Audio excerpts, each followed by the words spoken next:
তারপর দেখো বন্ধুগণ নিচে কাজবাজ সেরে এখন ছাদে এসেছি জামাকাপড় মেলতে। পিসি কেচে দিয়েছে তাই আমি কাঁচা জামাকাপড়গুলোকে ভিজে জামাকাপড়গুলোকে অন্তত তাড়াতাড়ি করে মেলে দিচ্ছি।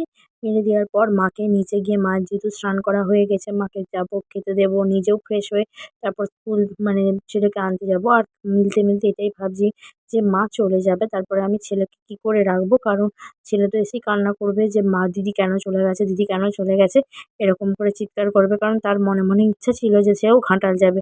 যাই হোক এখন নিচে গিয়ে মাকে খেতে দিই, তারপরে তোমার সাথে দেখা করছি। তোমার খেতে দিয়েছি, কি কি রান্না করেছি বলো।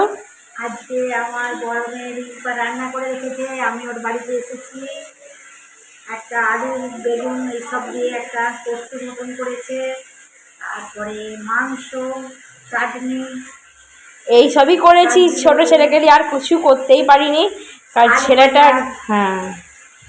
যাই হোক এবার ভালো লাগলে খেয়ে একটু বলো কেমন লাগছে, একটু খেয়ে দেখে বলো কেমন লাগছে। শুকনো না মাখিয়ে একটুখানি খেয়ে বলো। তাই শুকনোই খাচ্ছ, ভালো লাগছে।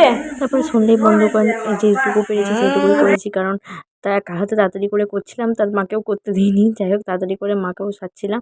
তো এখন খুব তাড়াতাড়ি খুব স্পিডে রেডি হচ্ছি, মানে হ্যাঁ যতটা ক্যামেরাতেও স্পিড বাড়িয়েছি কিন্তু আমি নিজেও খুব একটা স্পিডেই করছি, কারণ ছেলেকে এবার টিফিনের টাইম হয়ে গেছে। আর মা একসাথে সবাই আমরা যাব আর কি, মাও চলে যাবে আর আমরাও হচ্ছে যে আমি হচ্ছে চলে যাব ছেলেকে টিফিন খাওয়াতে।